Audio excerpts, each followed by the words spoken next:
In this video, you're going to get introduced to the CSS grid layout. So first of all, let's understand what the grid word means. Well, if you go to the Cambridge Dictionary and read the definition of the word grid, you will read a pattern or structure made from horizontal and vertical lines crossing each other to form squares. And this is how it would look like. So you've got columns and you've got rows which are made using these lines which cross each other. So you've got horizontal lines and you've got vertical lines. So these lines form these squares.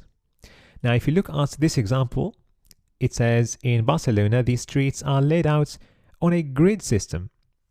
So if you go to Google Maps and go to Barcelona, you will see a good example of a grid system right there. Now, let's go back to web design and understand what the CSS grid layout means.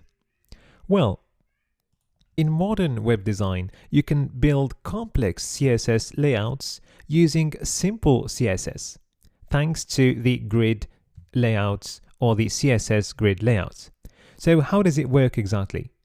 Well, if you take your web page and divide it to small squares or rectangles like this, which are contained inside a grid, then you can decide for each of your web components how many of these squares or rectangles it's going to occupy. So for example, you can decide that these rectangles at the bottom are going to be occupied by your footer. You can also decide that you have got an image which will take these 9 squares or rectangles. And this goes on for all your other web components. You can also use CSS media queries to change your layouts from one device size to another. So that's how the grid system works. So the CSS grid layout is actually a two-dimensional grid system that is today native to CSS, and it has become a web standard just like HTML, and it would work on all modern web browsers. So all you need to do to use the CSS grid layout is to create your different columns and rows, decide the dimensions of each row and column. So you can tell your browser what width you want for each column. You can tell it what height you want for each row. And also you can have what we call a gutter between rows and columns. And that's the gap you're going to have between two columns and two rows. Then you can lay out your different elements and have them occupy a certain set of rectangles. So hopefully you're now excited and ready to build your very first grid example. So let's go ahead and do this. In this first example, I created a container div, and inside this div, I created a few divs. Then I styled these by giving a background color to the container and a background color to the different divs. I also added some basic styling to the divs with some margin, which created a gap between these divs. Alright, so what we would like to do is to create a grid layout, then decide where these elements are going to go inside the grid. Now, in this first example, it's going to be a basic grid, meaning that I'm going to make each of these divs occupy one rectangle inside the grid. Alright, so let's go ahead and create our grid. So what you need to do is go to the container that you would like to transform to a grid, then give it a display property, which you're going to set to grid. Now, if you remember Flexbox, we had to give the container a display flex. Now we're giving it a display grid.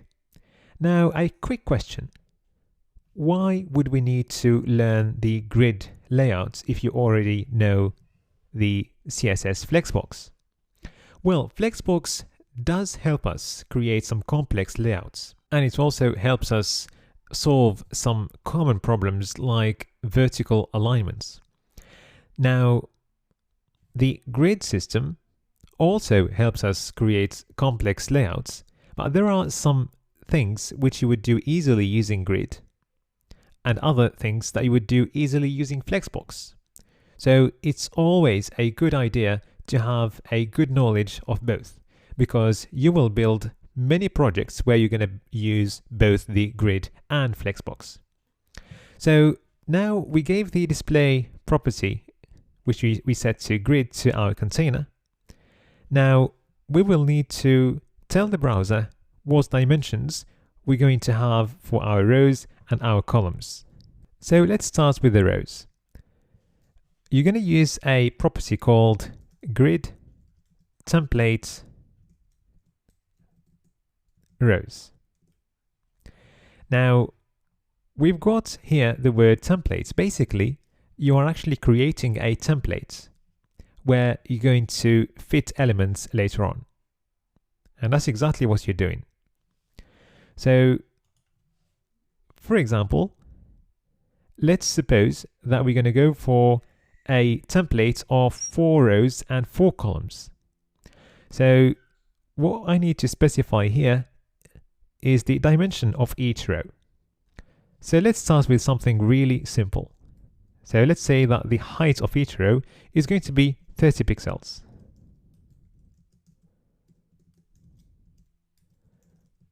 So I'm going to write 30 pixels 4 times with a space between each 2 values. Then I'm going to move to the columns. And I'm going to use another property, which is grid template columns. Now let's go for 100 pixels for each column. So this is our template. So 4 rows and 4 columns. And we chose these dimensions. Each row is going to have a height of 30 pixels and each column is going to have a width of 100 pixels. Perfect. Let's add some comments to make our code clear. So we're talking here about the rows height, and we're talking here about the columns width. All right. Now I'm going to remove the margin that we set earlier for our divs. And now we can't see anything separating our divs. But thankfully, we've got something with the grid layout called a gutter. And that's the space that you specify between 2 columns and 2 rows. So the way it works is as following.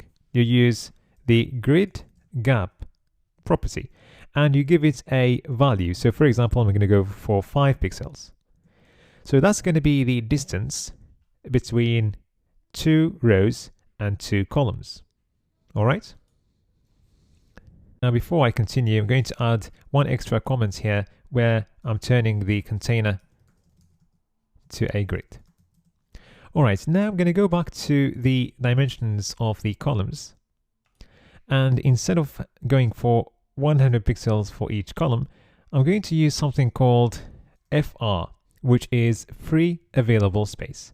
And I'm going to give each of the columns 1 FR, which means 1 free available space.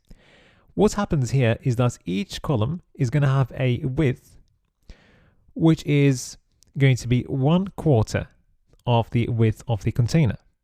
And that's because we gave each column the same width of 1 free available space.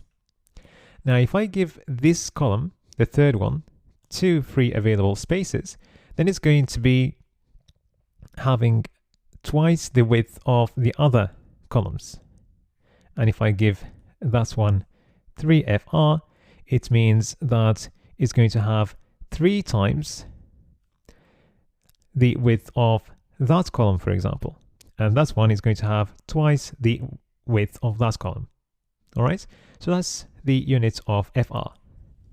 Now you can combine FR with anything else. So for example, you can set the width of the first column to 25% of the width of the container, and then the remaining space is going to be distributed between these three columns following the values that you gave to each of them. So that the fourth column is going to be 3 times the width of the second column. All right? You can also have the second column having a width of 100 pixels, the first one using a percentage, and the last two using the FR unit. That is absolutely fine. Now let's go back and give each of the columns a width of 1 FR.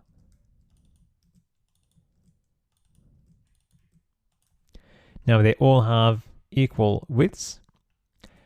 What I'm going to do now is simplify this by using the word repeat. Since we are writing 1 FR 4 times, I'm going to simplify that and write repeat 4 times 1 FR. This is exactly the same as writing 1 FR 4 times with spaces between the values. You can change 1 FR to anything you like.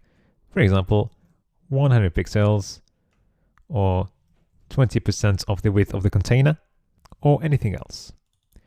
Now, let's introduce something called min-max. Now imagine that you want your columns to have a width of one free available space, but you want their minimum width to be at least 300 pixels. So if I set the width to 1 FR, then there is no guarantee that this is going to be at least 300 pixels. So what I need to do is use min-max and give it two values, the min, which is going to be 300 pixels, and the max, which is going to be one free available space. So how does it work exactly? Well, the browser is going to distribute the width of the container between the 4 columns equally. Then it's going to verify if the result's width is greater than 300 pixels. If that's the case, then we're going to use 1 FR. Otherwise, we're going to need to increase the width of the columns to verify the condition of minimum width greater than 300 pixels. Now, I'm going to change the minimum to 400 pixels. Now you can see that 1 FR is not working anymore. So we really need to increase the width of the columns to 400 pixels. And now we are actually overflowing outside the grid. So to fix this, instead of using 4 columns, I'm going to tell the browser to auto-fill the grid with columns by deciding how many columns it can fit inside the container. So instead of 4, I'm going to use the value auto-fill. So in this example, the browser decided to go for 3 columns, giving each column one free space. So if I go back to 300 pixels, then the browser is going to decide to go for 4 columns. So when you use auto-fill, the browser is going to auto-fill your template with columns by fitting the criteria that you give in the second parameter here. So the way it works is as following. The browser is going to try to fit as many columns as possible inside the grid. Now, if it starts with 1 column, then that's going to be too big. Well, if we try 2 columns, then each column is going to have that width, which is still greater than 300 pixels, but we're going to try the next one, 3 columns. So if we go for 3 columns, we are still having a width that is greater than 300 pixels. And we're going to carry on until we get a width that is actually less than 300 pixels. Then we're going to roll back to the previous one. So once you go to 5 columns, then the width does not verify the condition anymore. So it's going to go back to 4 columns, and this is the result we're going to get. All right. Now I'm just going to add some padding right there so that we can see some space between the border of the grid and our elements. So let's go for a padding of 7 pixels, for example, like that. Now what happens if you have fewer items? So for example, let's say we've got only Apple and Facebook. Is the browser still going to go for these dimensions for our columns? Well, let's try. So I'm going to comment all the other divs and see what happens. Well, it still went for that kind of dimension. And the reason why is because we used autofill, which will disregard the amount of content that you place inside the grid. And it will just behave as if you have a high number of items. So it will decide the number of columns based on that. Now, if you want Apple and Facebook to occupy the remaining space inside the grid, then you change autofill to autofit. And this way, any remaining space is going to be occupied.